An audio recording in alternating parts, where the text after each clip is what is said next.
Well, Murtaugh is back in Lethal Weapon 2 with a host of new problems to contend with in addition to Mel Gibson. You've got a daughter in a commercial now that's just bad news. You've got people breaking into your house putting stockings around your necks. Well, tape around your necks, yeah. What's afoot? What's the problem here? Well, what the problem is that we've uncovered a little hanky-panky, you know, with the South African government and a little crime there, and we're being pushed, first of all, to cease our involvement in it, to lighten up, and the gentle gentlemen that we are, we don't lighten up. But you know, we go to see an action picture and wow, it delivers. Yeah. But we also get some unexpected things. I think notably the whole apartheid subplot.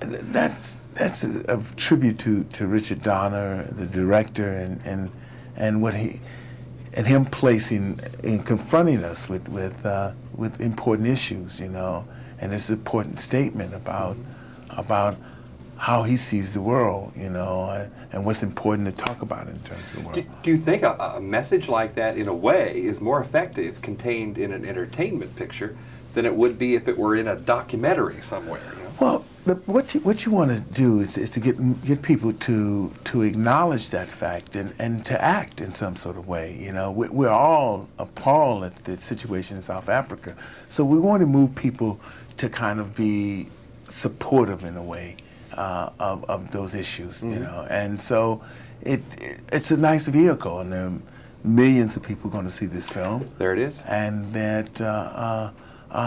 It just brings South Africa out there again, you know, in a way. In fact, I'd like to follow up on that, because are there other ways, being a highly visible person like you are there other ways in other aspects of your career where the same subject has come up and you've been able to use your clout to get a message across? Well, yeah, I mean, I've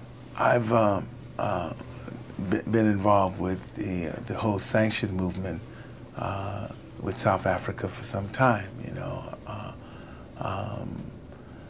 Actively and inactively for almost 20 years. Mm-hmm. So it's, I've had an opportunity with my growing visibility to say the things that I think are important, you know, and to take responsibility for those things, to say them. Yeah, in fact, as an actor, do you think that minimizes or increases your responsibility in that regard? Well, I don't know. As an actor, I think in our small ways, we all, if we're just lay people, say something to make a statement. Whether in church, whether we give some money to a relief group that's going to provide money and clothing and medical aid to refugees, mm-hmm. South African refugees or Nicaraguan refugees or whatever, or Central American refugees. If we do that, we're being active participants in change, and we're being active participants in acknowledging the fact that this problem exists and we have to deal with it. In that sense, we're all heroes in a way. I'm visible in a sense, and my visibility may say, hey, let me. I may say something, and somebody say, well, let me read a little bit about that. Let me find out some more information about what's happening here, you know, so. I'm going to go to the other parameter of things in Lethal Weapon 2 with the action aspects now, because Murtaugh is always saying, I'm too old for this, what am I doing this for? He's always got that exasperated quality. Now, does Danny Glover, I'm not sure how old you are, but do you sometimes on this set say, stand back, I'm too old for this? Well, I don't. I mean, stuntmen and doubles notwithstanding, you're still I'm almost 42 years old, so you know, the bones do get a little rickety at that age, and so. But yeah, I mean, I have no problem with that, you know, with saying to a stuntman, "It's your term up." Was there a day or two on the set, though, where you had to do a lot of stair climbing and stuff like that, where the next day you could hardly get out of bed? You know? No, I'm not. It's not that bad. I'm not that. I'm not that decrepit right well, just now. when we think we're in shape, you know.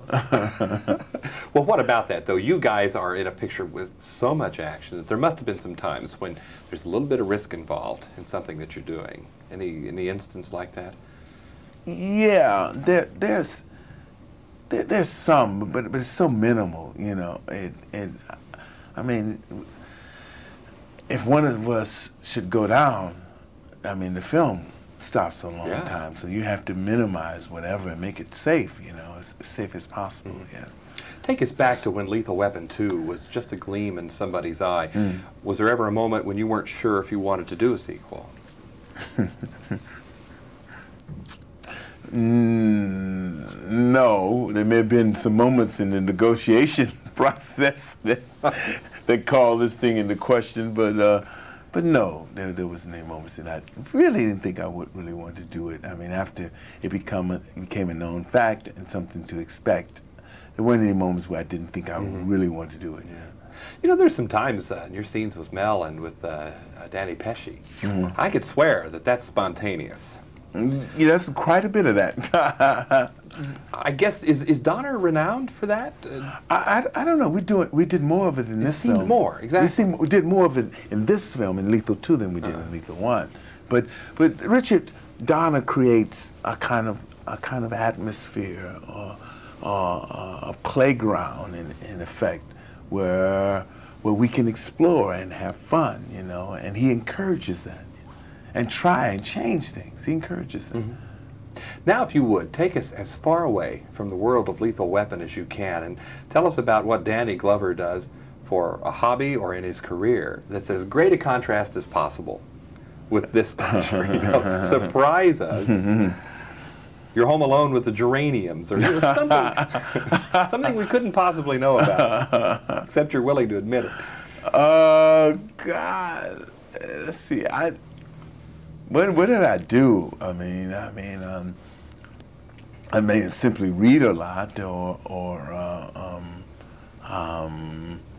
I take my daughter to school listening to Bobby Brown. There you go. Every morning I get a kick out of that. I go up and I'll go by a deli and get a nice lunch for her, have them fix a nice lunch, and come up to the school and bring her lunch. You know. How old is she? 13. Oh, so she knows who her dad is. Yeah, I do that when I'm home. You know, that's about it. That's about it. You know, it's just yeah. Well, Murtaugh's back, and he's got to put up with so much, but we're happy about it. All right. Danny Glover, good to see you again. Thank you. We're both talking about Lethal Weapon 2.